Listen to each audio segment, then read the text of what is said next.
Hey, today we're going to talk about the power of forgiveness. So many people don't realize the power when you forgive someone and also forgive yourself. And I think a lot of people don't have an idea what that word forgiveness means. They think it's a kind of a word that you look at somebody and say, "I forgive you." We take it so casual. I have forgiven her. I've forgiven him. But I think there is so much power when you understand what is forgiveness. Bob and I today will talk about that. And there are benefits to the power. I want to say that what is forgiveness? We want to talk about what is forgiveness. We want to talk about who initiates. That's the problem. Many people, who will initiate this? What does science say? What does God say about this? Why do we need this as a practice in our lives? And then we will talk about what are the benefits of forgiveness? You're going to say, you mean to say there's benefits in forgiveness? Powerful benefits. I'll back that up with science and the word of the Lord. So, Peter, today I'm really excited because we get to talk about the power of forgiveness. And I know we're going to focus each week on another part of the power of forgiveness. And this week, I think we need to start with, what is forgiveness? Let's begin with understanding what science says about forgiveness, because we're so much geared to learn from science, which is good. Bible and science are a subject that it emerges. Science comes out of the biblical knowledge. And so that's why it's good for us to look at science, then we can look at the definition of what the Bible talks about forgiveness. I'll read this for you. Psychologists generally define forgiveness as a conscious, deliberate decision to release feelings of resentment or vengeance towards a person or a group who harmed you, regardless of whether they actually deserve your forgiveness. Forgiveness does not mean forgetting, nor does it mean condoning or excusing offenses. It almost sounds like the preaching from the Bible, right? Isn't it? Right. But that's from one of the psychologists. You can Google that definition. You can see that it's easy to do that. But I think our base for forgiveness comes from the life of Jesus, who on the cross said, the very first word he said, "Father, forgive them." Those who were hurting him, those who put him on trial for he didn't do anything wrong. Even the judge could not find fault. And yet Jesus says, the first word he says, "Forgive them."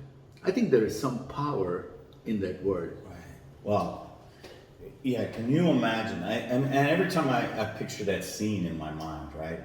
Jesus hanging on the cross, looking down, and then looking up and saying, "Father, forgive them, for they know not what they do," right? What a great example for us, right? For those who would persecute us or harm us in some way, how can we, live up to that ideal? Yes. And obviously there's an importance to it. If those were the last words you were going to say, would that be what they would be? Or would they be something else? And so, he knew that we would all go back to those final moments. And so here we are. How do we forgive? And what is forgiveness? We will look at the definition of psychologists, what they've said, and we will look at the definition from the Bible. So we have a foundation to understand what is forgiveness. If science is addressing this issue, Bob, we need to pay attention to that. If science is talking that impacts your body, you need to pay attention to this. And this is so fundamental to life. It's not like once in a while I'm hurt. No, as we interact with people on a daily basis, somewhere, someone, or from the family, from friends, from wherever your colleagues or wherever you are, you will get hurt in life. And I think this principle of forgiveness is fundamental. That's why Jesus, the very first word, speaks from the cross, and he says that word, forgiveness. So what does the Bible say? Of course, when you look at the biblical definition, the forgiveness itself is defined as letting go of sin. That's one aspect of that. Right. But now we're talking about in the Bible, this includes forgiving everyone, every time, of everything. That reminded me what the Center Church believes in, forgiving everyone, every time, in everything. you know? Right. And it's an act of obedience and gratefulness to God. Forgiveness is really an obedience thing. It's not like, I don't feel like it. A soldier cannot tell the commander in chief, I don't feel like it. You're given an order, you got to do it. Am I okay in saying that? Yeah, I just start laughing because you always hear the stories today. It's so hard for an army to come together because this is to take a command and then to follow it, right? It's such a hard thing in the society in which we live. But here we are, and this is Jesus, and we're in his army, and he's being very clear to us, this is important. Forgiveness is important. It is. It's a command. It's an obeying and gratefulness. I mean, they both go hand in hand because everybody. I mean, not when I say everybody, I mean an average person that knows Christianity will always say the Lord's Prayer. Right. Forgive our debts, or whatever word you use. Forgive us as we trespass. Right. We talk about forgiveness. Forgive us as we forgive others. The conjunction is that as we forgive others. Forgive us. People are longing to be forgiven. Yeah. Really, they're longing to be forgiven. And then they're also longing to see how I can live on. But if you don't forgive others, you will not receive forgiveness. It's hard to say this, but it's cut and dry. Right. Right. You learn this thing. It's not a prescription pill that you can find. It's an inside thing that you need to obey, and you need to be grateful that God gives the grace. When you are willing to do something, God will give the grace. And that's what I think when you look at the life of Jesus, who did this, is a master of all of our lives. The master of teaching us what he taught us. And in forgiveness, he teaches on the cross that forgiveness is the number one thing that initiates all the other words that he talks about. Wow. Isn't it powerful? Yeah, what a thought, right? That there in his final moments, he was teaching us the most important aspect of being a follower of his. Yeah. That it's about this moment in which we let go. Yes.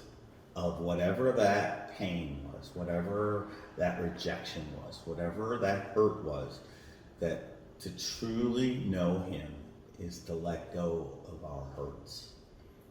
When you said teaching, oftentimes teaching is for us to, oftentimes it's in a classroom. Teaching is often a place where we have a PowerPoint. Teaching is often when we can sit down. Teaching is often over a cup of coffee or something. But when you look at the teachings of Jesus from the cross, while he was in pain, he was teaching. And that's the hardest thing. When you're in pain, I don't think you want to teach anybody anything. Right. You want to say, get out of my face. Right. Don't talk about anything. This is my pain. I got to deal with this.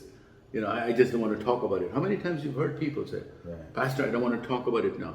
Bob, I can't talk about it now. Because what? I'm in pain. But I think that's a good word when you said, teaching us. While he's speaking there, teaching us. And I want to go a step further on. Not only on the cross he was teaching us, but he practiced what he said. The key thing is practice what he said. Now we come, the context for us to look at is John chapter 21, when post-resurrection, Jesus comes to the disciples, the people who betrayed him, and one of them is Peter. He denied him 3 times. Remember the story? Right at the moment that he could have said, I know him, I'm a follower of him, I love him. At one point he says, everybody will run from you, but I will not leave you. Remember that? Right. And then the Lord looks over and says, before the rooster crows 3 times, it's going to happen. It's going to happen. He's like, oh no. Not me. Imagine how he felt. Yeah. Right. So friends, we are talking about the power of forgiveness, and there is no other teacher on the face of the earth who can teach us about forgiveness but God himself. I mean, science is backing what God has already mentioned. The forgiveness doesn't really begin at the cross. Please don't think it began at the cross. It begins in the book of Genesis. When the mankind messed up, disobeyed God, God comes to them. I think we forget that. We think on the cross is a story, but that's just a follow-up story of God's love, God's nature, God's attitude towards people who have messed up their lives and who need forgiveness. It begins in the garden, Yeah. right? Right. God walks up. He knows they're messed up. He knows that they've done wrong. He knows they walked away from His grace and His love. But He comes to them. Right. He comes to them. And I think today is the same story. God wants to come to you, and He does something powerful in our lives to remind us that we are people that are forgiven by God, and we need to forgive others in life. Boy, this is going to be a powerful series. It is going to be one of the most powerful series because everyone needs forgiveness and need to forgive others. There is a need, Bob. This is a need. This is not a choice. Right. This is not a choice, okay? This is a need for us. And it's hard.